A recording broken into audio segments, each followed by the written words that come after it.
بسم الله الرحمن الرحيم الحمد لله المفقه من شاء من خلقه في الدين والصلاة والسلام على نبينا محمد الأمين المؤيد بكتابه المبين المتمسك بحبله المتين وعلى آله وصحبه أجمعين وبعد السلام عليكم ورحمة الله وبركاته. Je me permets de faire un petit audio, non pas que j'en meurs d'envie de le faire, mais plutôt j'ai été enjoint par un de mes professeurs avec qui j'ai étudié plusieurs matières, qui était très très strict, c'est-à-dire que si par exemple il apprenait que l'on se mettait à enseigner dans des mosquées, ou qu'on se mettait sur le net à faire des cours, ou qu'on se mettait à faire des fatwas, ou alors à la sortie des mosquées, ce prof-là aurait pu tout simplement nous exclure de ses cours. Donc ce prof, quand il s'est passé ce qui s'est passé donc le vendredi 17 novembre, qui aurait été qui est le samedi pour nous, mais bon, c'était le vendredi soir pour le calendrier grégorien, il m'a enjoint à faire un audio, et le connaissant bien et connaissant ses positions, j'étais d'ailleurs très très étonné qu'il m'encourage à faire un audio pour répondre à certaines ambiguïtés ou certains avis qu'on essaie de nous ramener comme étant les avis qui sont les avis qui devraient être appliqués de nos jours en islam. Et en fait, pas du tout. C'est des avis qui sont totalement étrangers à l'islam. Donc voilà pourquoi je me permets de faire un audio. Je sais que dans le passé, j'avais déjà fait un audio sur le mesh, sur les khuffayn et le jawarib, sur le hanabila, que j'ai enlevé même pas 2 jours après, il me semble. Tout simplement parce que je ne considère pas que je suis quelqu'un qui doit me mettre en avant, vu qu'en France, contrairement à ce que certains prétendent, il y a des gens qui sont très doués, qui sont très instruits en religion, et on a même des personnes que si certains connaissaient leur degré dans l'ilm, ils cesseraient de prendre des fatwas qui viennent de 5000 km. Donc, ma place dans la communauté musulmane, je ne suis pas un cheikh, loin de là. On va dire que j'ai une culture islamique, je ne me prétends même pas comme étant un étudiant en sciences, puisque l'avis que je suis, c'est que l'étudiant en sciences est celui qui a mémorisé le Coran, or je n'ai pas mémorisé le Coran. Donc on va dire, j'en avais déjà peut-être parlé dans le passé, vous savez, chez les Hanabila, il y a un cas, c'est-à-dire que quand, chez tout le monde d'ailleurs, quand on ne peut pas avoir accès à l'eau, ou alors quand on n'a pas d'eau tout court, on fait ce qu'on appelle tayammum. Allah subhanahu wa ta'ala nous a permis d'avoir recours à un tayammum, c'est-à-dire tayammum, un wudu sec, des ablutions sèches, ou alors ils appellent ça pulvérisation, il me semble. On pose les mains sur, alors certains c'est une pierre, d'autres c'est de la terre avec de la poussière. Chez les Hanabila, il faut que ce soit de la terre avec de la poussière. Mais chez les Hanabila, on a aussi un cas, c'est si on n'a même pas accès à l'eau et pas accès à la terre avec la poussière. Par exemple, on a enchaîné un mur, on peut pas, ou on est enfermé dans une pièce, il n'y a pas de poussière, il n'y a rien, par exemple, c'est en acier. On est enfermé dans une pièce en acier, on n'a pas du tout accès à l'eau, ni à la poussière, de la terre avec la poussière. Alors nous on prie, les Hanabila, on prie sans wudu, sans rien, sans tayammum. Et la prière, elle est valide, et on n'a pas à la refaire. Alors que chez certains, ils vont dire, tu n'as pas de prière, parce que tu n'as pas accès à la tahara, donc tu n'as pas à faire, ta prière, vu qu'il y a une des conditions de la prière que tu n'as pas. Certains vont dire, non, tu fais la prière, mais si tu peux la rattraper dans son temps, parce que tu as accès à l'eau ou à la terre, alors tu dois la refaire dans son temps, tant que le temps de la prière n'est pas sorti. Chez les Hanabila, non. Chez les Hanabila, on peut faire la prière sans rien, dans l'état qu'on est. Moi, je suis un peu dans ce cas-là, en fait. Je suis ni de l'eau, les savants, c'est de l'eau, avec lesquels on nettoie l'état d'impureté. Puis certains étudiants, quand les savants ne répondent pas, alors ils sont comme un tayammum. Moi, je suis le cas où on n'a rien. Puisque jusqu'à preuve du contraire, à part insulter les gens, oui, khawarij, oui, chien de l'enfer, oui, scientifiquement, il n'y a pas grand-chose. Alors, on m'a conseillé un livre que j'essaie d'avoir. J'essaierai de le lire, je ne l'ai pas encore reçu, j'essaierai de le lire et je verrai. Ça a été écrit par un savant syrien qui est basé en en Angleterre. Je verrai ce que ça donne. Bon, j'ai un peu peur que ça soit un peu de oui, Wahhabiyya, Wahhabiyya. Donc bon, moi c'est plus scientifique, j'ai l'orientation scientifique avec du fiqh et du dogme. Donc, euh, cet audio-là, je vais parler d'un cas précis parce que je n'ai pas envie de faire un grand audio super long, je vais plutôt faire un petit audio et plus tard, si Allah me permet, pourquoi pas en refaire un autre. Donc, ce petit audio-là, il concernera ce qui s'est passé donc le vendredi 17 novembre dans les rues de Paris. C'est-à-dire, est-ce qu'on a le droit de venir, exemple, si là, on est en conflit, les musulmans sont en conflit avec la France, par exemple, ils viennent de Syrie, ils rentrent en France et ils débarquent dans les rues de Paris avec des fusils mitrailleurs et ils tirent dans le tas. Est-ce qu'ils ont le droit de faire ça ou pas? On va essayer. Bon, je me baserai principalement sur l'école Hanbali, mais je vais citer vite fait un petit à côté pour qu'on ne dise pas que oui, c'est que l'école Hanbali. Pourquoi l'école Hanbali? Bah, tout simplement parce que c'est l'école à laquelle je m'affilie. Je suis un sunnite, min ahl sunnah, min ahl sunnati wal jama'a, même si on veut rajouter. Et les sunnites, ils ont laissé 4 écoles de fiqh. Alors des écoles de fiqh, il n'y en a pas que 4, il y en a eu plus dans le passé, mais malheureusement ces écoles-là n'ont pas survécu au fil de temps, au changement politique, les élèves n'ont pas transmis l'école, les fatwas du savant n'ont pas été reprises, etc., etc., etc. Donc Allah subhanahu wa ta'ala, il a fait dans sa grande miséricorde qu'on ait 4 écoles de fiqh par laquelle on apprend la jurisprudence et la loi qu'Allah nous a laissée. Et aussi, il y a beaucoup dedans d'ijtihadat, bien entendu, mais la majorité, c'est soit des ijtihadat qui sont basés sur le Coran et la Sunna, donc il y a une base légitime, ou alors des fois ça peut être dû à la réflexion humaine, certes, mais la majorité des lois sont issues euh, du Coran et de la Sunna et important de le préciser, ou alors du consensus des musulmans et aussi du qiyas. Ça, c'est pour les 4 principaux fondements qui sont utilisés par les 4 écoles, et il y en a plein d'autres. C'est pour ça que ne pas suivre ces écoles-là, c'est un peu une tromperie en fait, puisque ces écoles-là, on nous dit qu'elles ne suivent pas le Coran et la Sunna. Bon, c'est pas spécialement le sujet, mais je suis obligé de parler de ça un petit peu. Je peux pas faire un audio que sur ça, ça prendrait beaucoup de temps, il faudrait plusieurs audios, mais on est obligé de passer par là, puisque je vais citer le fiqh des écoles, enfin d'une école plutôt. Donc, ces écoles-là, c'est des grands savants qui sont reconnus dans la Ummah, et elles ont été reprises par leurs élèves et transmises dans le monde entier par leurs élèves. Euh, ces 4 imams, que ce soit l'imam Ahmed, que ce soit l'imam Shafi'i, que ce soit l'imam Malik ou l'imam Abu Hanifa, ils avaient chacun des fondements dans le fiqh. D'accord? Par exemple, l'imam Abu Hanifa, il en a 7. L'imam Malik, il en a 16 ou alors 15, ça dépend s'il y en a un, on le compte dans un ou pas. L'imam Ahmed, il en avait 5 principaux, mais en vérité, on peut en compter encore d'autres. L'imam Shafi'i, il en avait plusieurs. On va dire la base, c'est 4. 4, 5.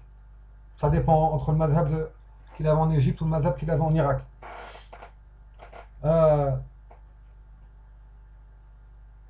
là, ce que je veux dire, c'est qu'on ne peut pas venir nous et dire oui, ces gens qui suivent une école, ils ne suivent pas la vérité, parce que nous, c'est ce que j'ai vu plein de fois, j'ai entendu plein de fois de prêcheurs, des prêcheurs de tout mouvement, que ce soit le mouvement qui se fait appeler salafi, que ce soit le mouvement, on va dire, plus ou moins ikhwani en France, plus ou moins, que ce soit des gens qui ne sont pas affiliés à des écoles, de manière générale, sans taper les gens, sans taper sur les gens ou les mettre dans des groupes.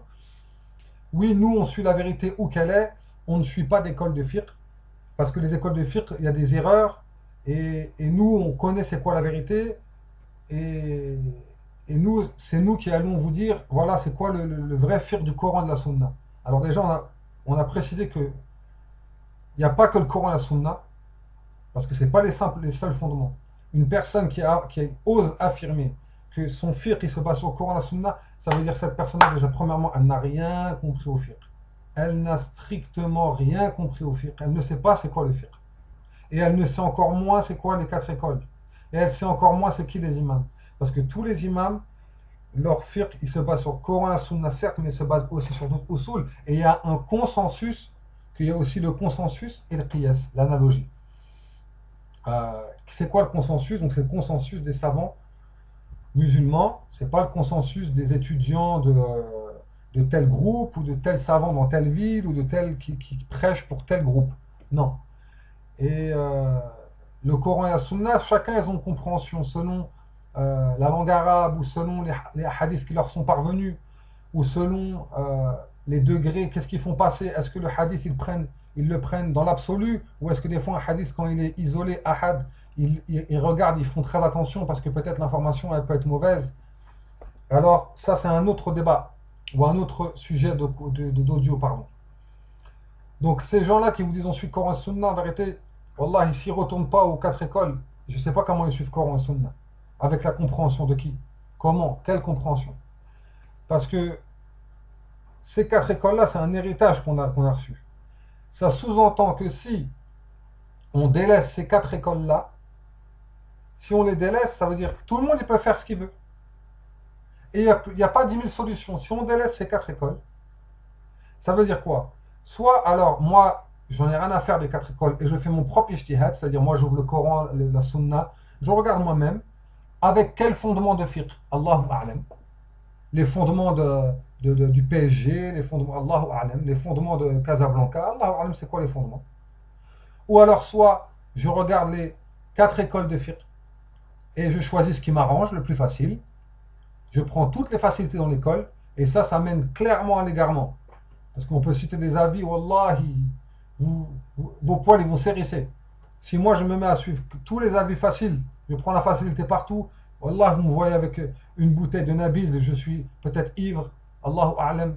Peut-être vous me voyez en train de fumer des cigarettes, peut-être vous me voyez en train, je ne sais pas, de faire mout'a. Bah oui, puisque c'est un avis qui est cité chez certains. Certains, même ce jour-ci, des gens qui se prétendent du sunnisme, ils le mettent en application. Donc ça va partir dans tous les sens. Ou alors soit le troisième chose, c'est quoi? C'est Zama, je choisis dans les écoles ce qui me semble moi être le plus proche du haqq. Mais ça, faire ça, eh ben, si on permet de faire cela, alors il ne faut pas blâmer ceux qui appellent une réforme de l'islam. Il ne faut pas blâmer les gens, par exemple, comme Havre de Savoir. Il ne faut pas blâmer tous ces gens-là qui ne suivent pas l'école de fiqh. Parce que eux aussi, de la même façon, ils font pareil que vous.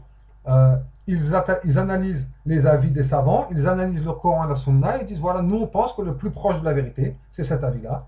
On ne s'arrête pas aux quatre écoles, on regarde les salafs qu'ils ont dit. Voilà. Les autres, ils vont dire quoi? Ils vont dire bah, écoutez, vous en fait, pendant 1400 ans, vous n'avez pas compris l'islam. Depuis la mort du prophète et des compagnons, même il y en a certains, ils osent dire, critiquer les compagnons. Attention, nous on comprend mieux, on a une belle chemise, on est dans un bel appartement avec un canapé en cuir, on a compris l'islam mieux que les compagnons, oui, eux qui nous ont transmis l'islam, on a compris mieux qu'eux. Donc, ça sous-entendrait que, bah voilà, bah, eux aussi ils ont le droit. Parce que eux, quand vous voyez par exemple Adnan Ibrahim, Mohamed Bajrafil ou Islam ibn Ahmed, bah eux, je suis désolé, jusqu'à preuve du contraire, quand vous les écoutez, ils ne sont pas là à vous dire devenez chrétien, devenez juif, devenez athée. Ils prennent du passage du Coran et de la Sunna, ils te citent ce que certains savants ont dit, et ils te disent voilà, c'est ça, regardez, c'est ça le haqq en vérité. L'islam, eux, les gens, ils n'avaient pas compris, les sunnites, les écoles de fiqh, ceux avec quoi on donnait la fatwa, bah, ces gens-là n'avaient strictement pas compris, et nous venons vous apporter notre compréhension et qui est proche du Coran et de la Sunna. Donc je suis désolé, peut-être que je vais me faire, entre guillemets, allumer sur ce que je viens de dire, mais les personnes là, les prétendus salafis, qu'ils appellent, ah oui, il faut que suivre le Coran et Sunna, nous on ne suit pas l'école, on ne s'affilie pas à une école, vous faites exactement pareil que ces gens-là, sauf que vous avez votre compréhension à vous, et ben eux, ils ont leur compréhension à eux. Ben moi, je suis désolé, dans le fiqh, je vous mets tous dans le même panier, c'est-à-dire le panier de ceux qui ne suivent pas l'école. Après, libre à vous. Si vous avez atteint le degré de l'ijtihad, libre à vous, mais wallahi, je ne pense pas que vous avez atteint le degré d'ijtihad. Après, peut-être je me trompe, je suis qu'un petit garçon, homme, on va dire plutôt, mais dans l'ilm, je suis qu'un petit garçon, dans l'ilm, et je ne connais pas bien, peut-être c'est moi qui me trompe. Venons-en au fait. Pour finir vite fait là-dessus, Wallah, sincèrement, pas suivre un madhab, c'est ouvrir la porte aux réformes, à toute réforme qui soit. Toute réforme, quelle qu'elle soit. Retenez bien ça. Donc là, on va parler dans le cadre, bien entendu, j'ai ouvert les livres de fiqh que j'ai devant moi, je les ai ouverts au chapitre du djihad. Alors, c'est pas pour parler de oui, partez faire le djihad, ou non, n'allez pas faire le djihad, ou le djihad c'est bien, ou le djihad c'est pas bien. Wallahi, tout musulman qui a lu la sira du prophète sallallahu alayhi wa sallam, qui a écouté les histoires des compagnons, qui a étudié un peu le fiqh, il sait ce que c'est le djihad. Et le djihad, en fait, qu'est-ce que c'est? Le djihad, c'est un ministère de la défense. Chaque peuple qui a des frontières, chaque nation qui a une religion qui soit athée, elle a le droit d'avoir une armée pour se défendre ou pour attaquer dans certains cas. Et vous verrez, n'importe qui vous dira l'attaque, c'est pas c'est pour me défendre, c'est une attaque préventive. C'est pour me défendre. Il y en a non, avant dans le passé, ça a assuré clairement, je viens prendre tes richesses, wassalamu alaikum, je débarque en 1492, l'armée française elle est venue au Sénégal, voilà, il y a un nouveau monde maintenant, il faut bloquer la route aux musulmans, parce que sinon ils vont attaquer nos bateaux. Voilà, on vient coloniser l'Afrique. Normal, tranquille. Pas d'ambiguïté. Maintenant, c'est un autre langage de nos jours. Ben, le djihad, c'est quelque chose qui fait partie de notre culture, qui fait partie de notre loi même. C'est comme un ministère de la Défense. Et c'est encadré par des lois. Comme en France ou comme vous dans le monde, c'est les trucs de Genève, là, les accords de Genève, bon, qui ne sont pas respectés la plupart du temps, bien entendu. Mais il y a des lois, et vous allez voir, même si des gens qui ne sont pas musulmans, des gens qui sont chrétiens, juifs qui m'écoutent, des athées, des infidèles, ce que vous voulez m'écoutent, vous allez voir que c'est encadré par des lois chez nous. On ne fait pas ce qu'on veut. Et vous, les musulmans, tout le monde qui m'écoute, vous verrez que ce qui s'est passé dans les rues de Paris, c'est hors islam. Je ne dis pas que ceux qui l'ont fait ne sont pas musulmans, ça c'est une grosse erreur dans l'aqida. Moi je ne les connais pas. Je ne suis pas là à juger de leur islam ou de leur islam, je dis ils ont fait une erreur. C'est pas bien ce qu'ils ont fait. C'est une erreur dans le fiqh. Et vous verrez que tout cela, c'est dû à une chose principale. La principale des choses, c'est le fait que les gens, ils n'ont pas étudié. Ou ils n'ont pas étudié le sunnisme. Alors, ils ont étudié un autre fiqh. Un fiqh qui est hors sunnisme. Ça ne veut pas dire que les gens sont sunnites ou pas sunnites, je ne suis pas là. Mais c'est-à-dire que ce fiqh-là, cette partie du fiqh-là, elle est hors sunnisme. Pourquoi? C'est quoi le problème qu'on a en ce moment? C'est depuis, vous savez, comme vous savez depuis certains temps, le fiqh du djihad, il a été enlevé quasiment de toutes les académies, de toutes les universités. En Égypte, par exemple, à Al-Azhar, on n'étudie plus fiqh al-djihad. Les peu d'endroits en France où on étudie l'islam, de façon officielle, il n'y a plus de fiqh al-djihad. Pareil. Et dans les mosquées, ben, c'est un petit peu normal, vous me direz. Quoi, normal? D'un point de vue français, on va dire, d'un point de vue extérieur à l'islam, pour eux c'est normal de faire ça. Jamais on enseignera ça, alors que c'est la solution à tout. Si vous enseignez ça dans les mosquées, vous n'aurez plus de problème. Il n'y aura plus de problème. Ce genre de problème-là, si les gens ils savent ce que c'est l'islam, ils savent ce que l'islam dit sur ça, vous n'aurez plus de problème. D'ailleurs, quand vous rentrez dans les mosquées de nos jours, qu'est-ce qu'on trouve comme fiqh? On trouve le fiqh de la tahara, si tout va bien. On trouve le fiqh de la salat, si tout va bien.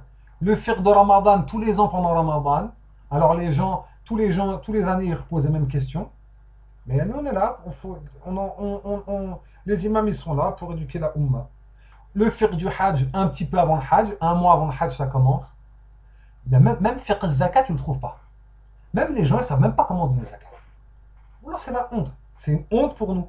Parce que soit les gens, ils n'enseignent pas, soit les dirigeants de mosquées, ils ne laissent pas les gens les enseignent. Moi, je pense plus que c'est la deuxième solution. On ne laisse pas les gens enseigner dans les mosquées. Et c'est un gros problème qu'on a. Parce que je vous garantis, si des livres entiers de fiqh, il y aura un livre de fiqh Hanbali, ou Hanafi, ou Shafi'i, ou Maliki, il est enseigné, les gens ils s'accrocheraient à ces écoles-là, c'est-à-dire au Kitab Sunnah, avec la compréhension d'un salaf, qui a été repris par des générations savants pour bien comprendre les fondements de ce salaf-là. Ils ont rajouté des choses que peut-être l'imam il n'a pas parlé. Parce que les gens ont une mauvaise conception sur c'est quoi une école. Ibn Rajab, quand il a écrit son livre, la réplique à ceux qui disent qu'il faut pas, à ceux qui ne suivent pas d'école. Écoutez bien. Il a dit la réplique à ceux qui suivent une école autre que les 4 écoles, pardon. Lui, il a dit encore pire. Il a dit la réplique à ceux qui suivent autre que les 4 écoles. Lui, il a dit le haqq, il est dans les 4 écoles. Il a dit parce que c'est impossible qu'il y ait une période de la vie des musulmans depuis que le prophète Mohammed sallallahu alayhi wa sallam est venu, qu'il y a une période où le haqq il est hors, les musulmans ne sont pas sur une vérité. Il a dit obligatoirement c'est dans les 4 écoles. La vérité elle est dans les 4 écoles. Ça sous-entendrait que les musulmans étaient dans l'égarement. Et voilà ce que des gens, les salafis veulent nous faire croire de nos jours. Voilà ce que les gens, les réformistes, ils veulent nous faire croire de nos jours. Et voilà ce que d'autres gens veulent nous faire croire de nos jours. Et même Ibn Taymiyyah, rahimahullah, il a dit la majorité du haqq, elle est dans les 4 écoles.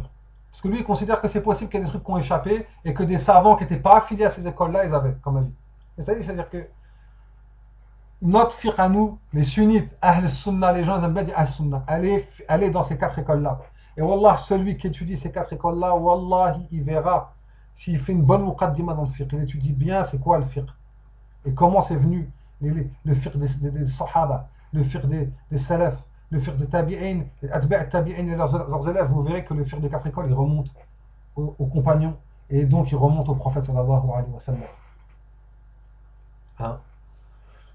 Donc il faut enseigner ce fiqh-là dans nos mosquées. Il faut que les gens nous laissent enseigner dans nos mosquées. Il faut insister avec hikmah avec eux.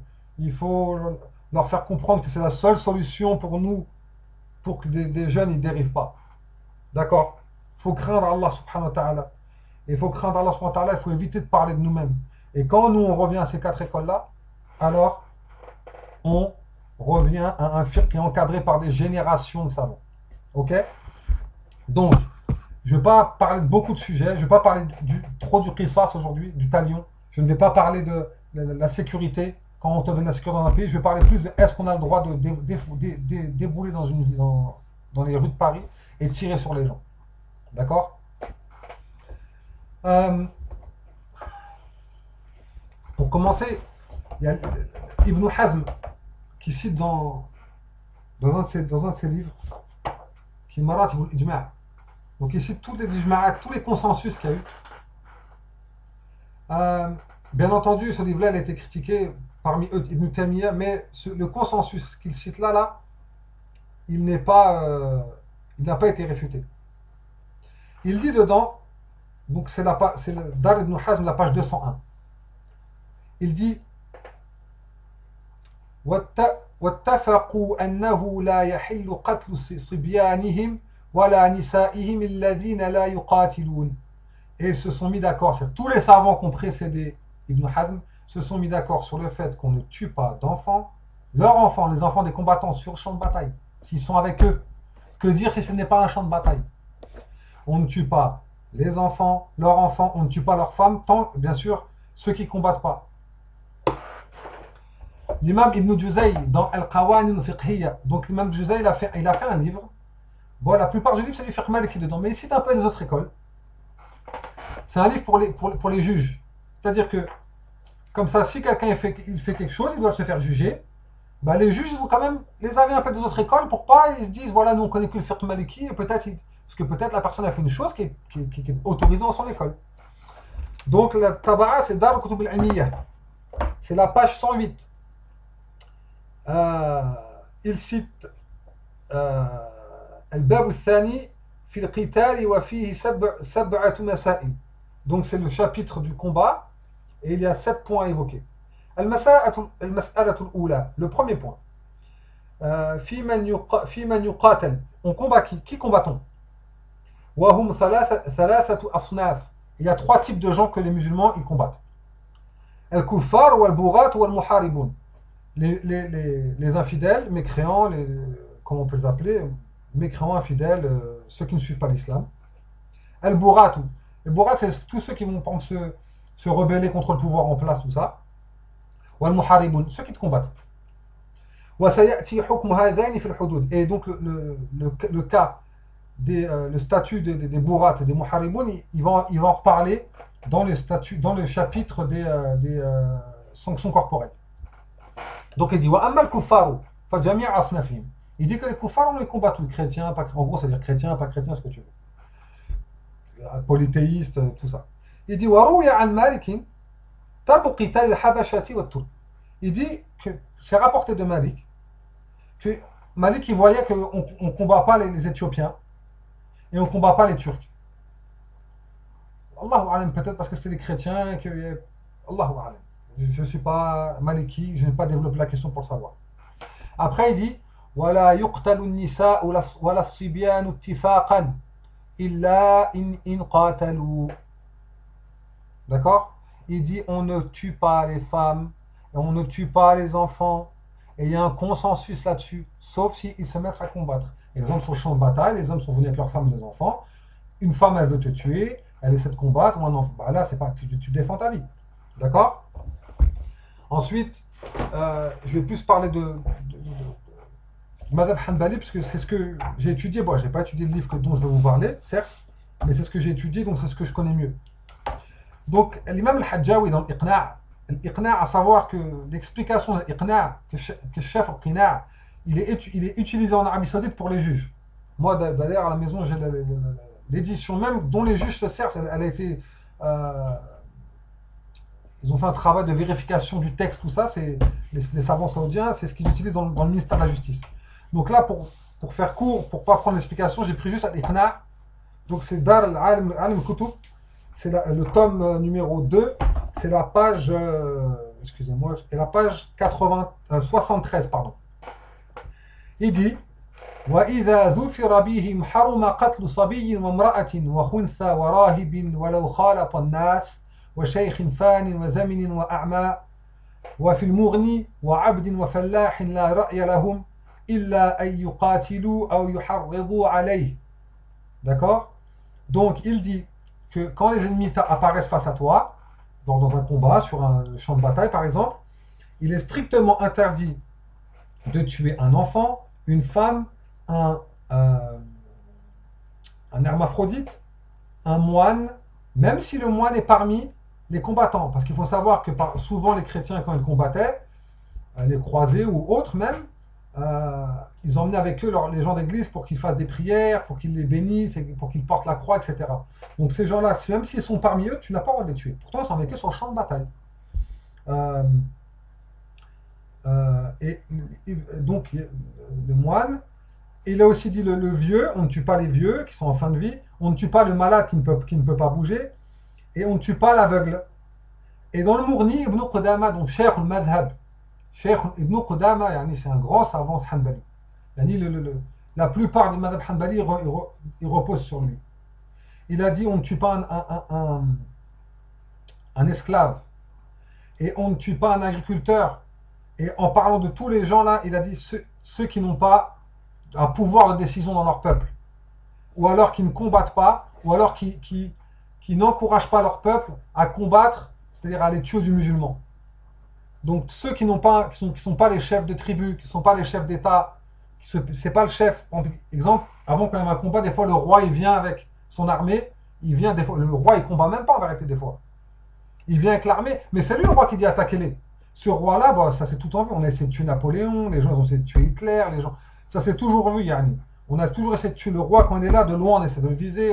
Même la bataille, il y a des gens, des cavaliers, ils viennent, ils essaient de le tuer parce que dès que lui il est tué, ça y est, c'est fini. Ça va épargner plein de vies. Même une femme, si elle est reine, par exemple, dans Keshef al-Qina, il dit si la femme elle est reine, tu peux la tuer parce que c'est elle qui conjoint son peuple et qui décide son peuple à aller combattre les musulmans. Yanni, c'est pour ça. Tout ça, ça nous ramène à les gens qui étaient dans les rues. C'est pas des gens qui combattent les musulmans. C'est pas des gens qui ont un pouvoir de décision. On va y revenir. C'est pas des gens.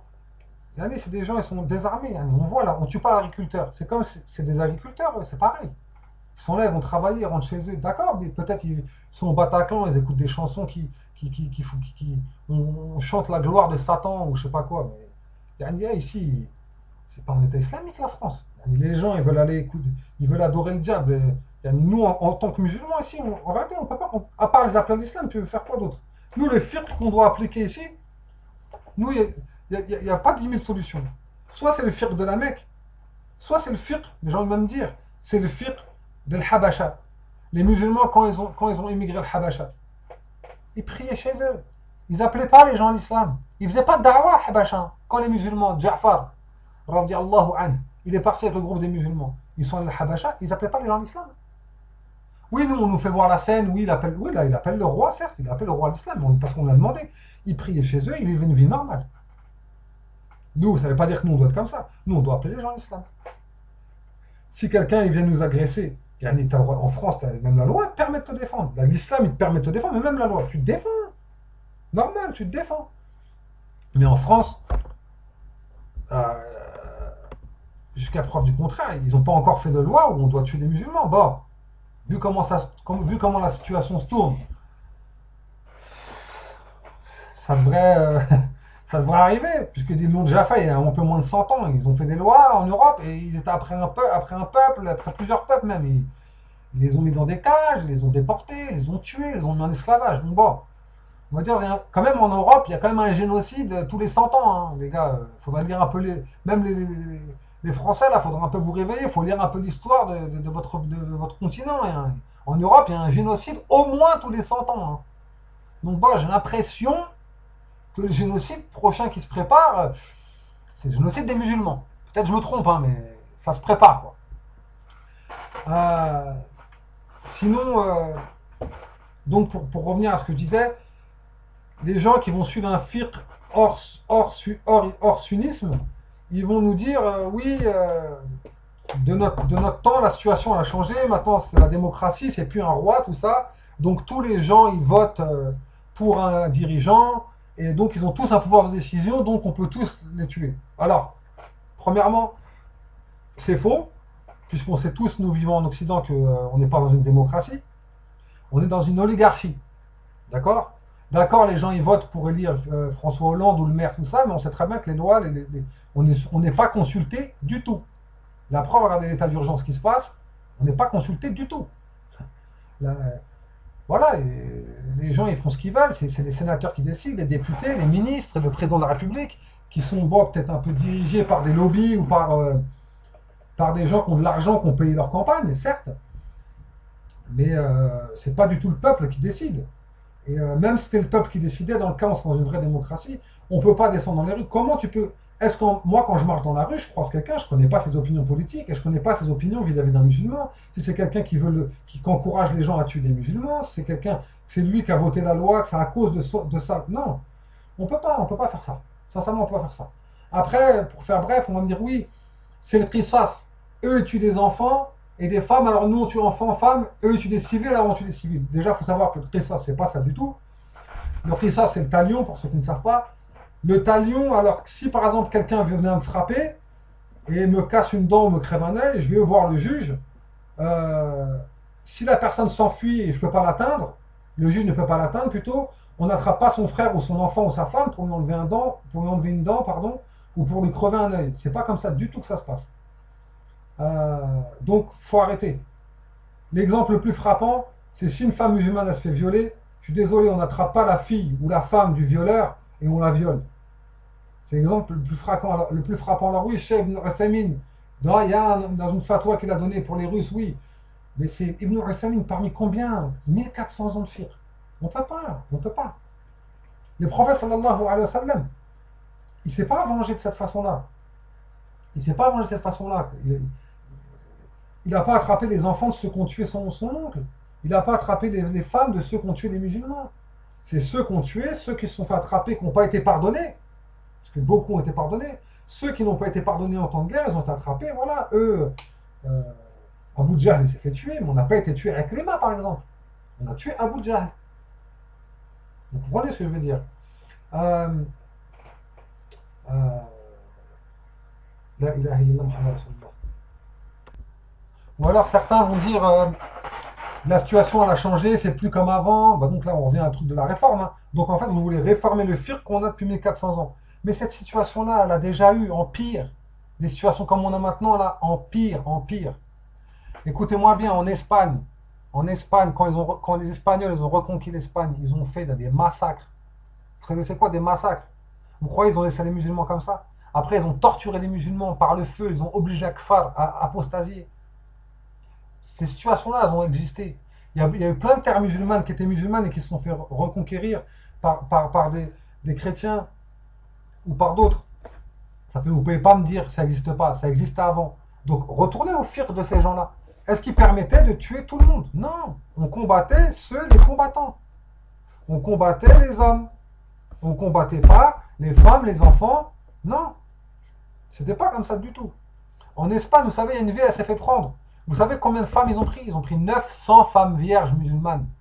900 femmes vierges. Je ne me rappelle plus c'est quoi le nom de la ville.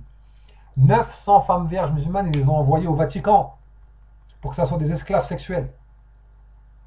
Donc vous ne pouvez pas me dire les situations qu'on a maintenant, elles n'existent pas, elles existaient avant Empire. Et voilà, si vous lisez l'histoire d'Espagne, vous allez pleurer. Voilà, moi je suis d'origine espagnole.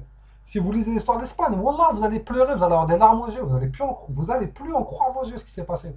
Est-ce qu'ils ont dit on tue tout le monde? Non, ça ne s'est pas passé comme ça. El Morabitoun, quand ils sont revenus, quand ils sont venus aider, ils ont fait un travail, il était propre.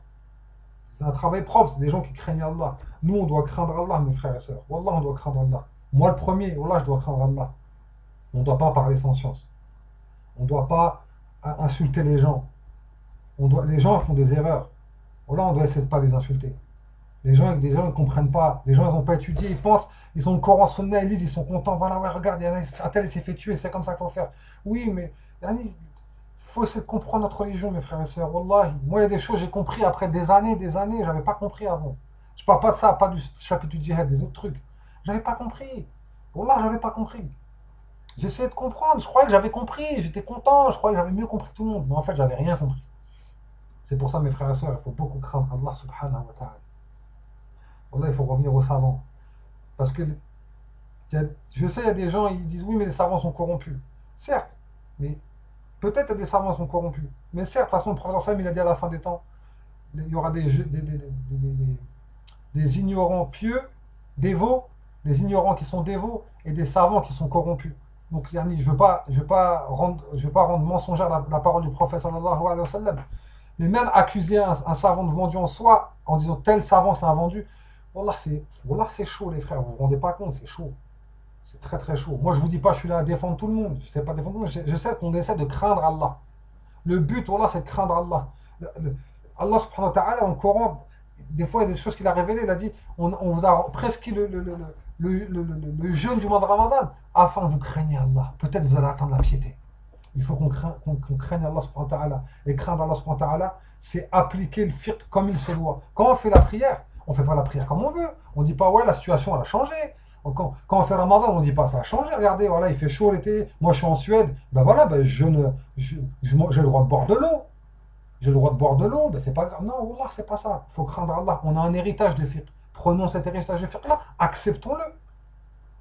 Vous vous rappelez une fois, je ne sais plus si c'est Abu Huraira ou Ibn Mas'ud, il a appelé les gens, il a dit venez, l'héritage du prophète, il est distribué dans la mosquée. Les gens sont venus, ils n'ont rien vu. Ils ont dit mais où l'héritage? Il a dit l'héritage c'est la science. Cet héritage-là, les livres de fiqh qu'on a, les savants qui suivent des écoles qui transmettent ce fiqh avec sanad et ijaza.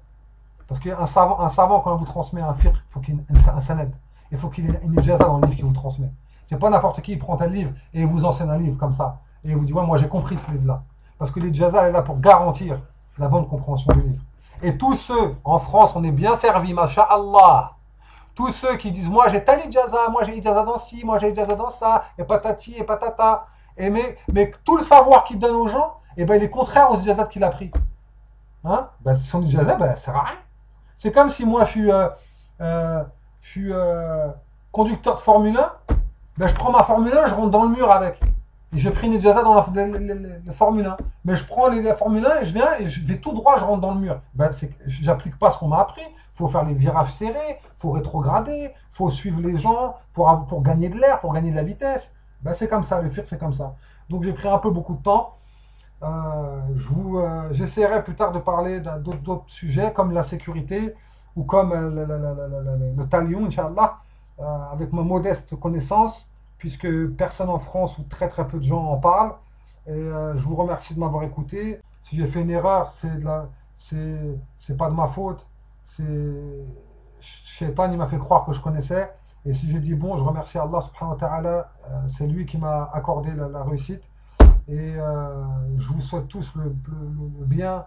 Wallahi, même mes frères qui ne sont pas d'accord avec moi, même mes frères on est à l'opposé, vraiment à l'opposé, sont à un point, j'en suis à un autre. Wallah, je souhaite votre bien. Cet audio, je l'ai fait juste parce que Wallah, je souhaite le bien de tous les musulmans et principalement des musulmans francophones. Wallahi, retournez aux écoles de fiqh, mes frères et sœurs. C'est la délivrance, ça va vous sauver. Les écoles de fiqh, elles vous sauveront de l'égarement. وصلى الله على نبينا محمد وعلى آله وبارك وسلم والسلام عليكم ورحمة الله وبركاته.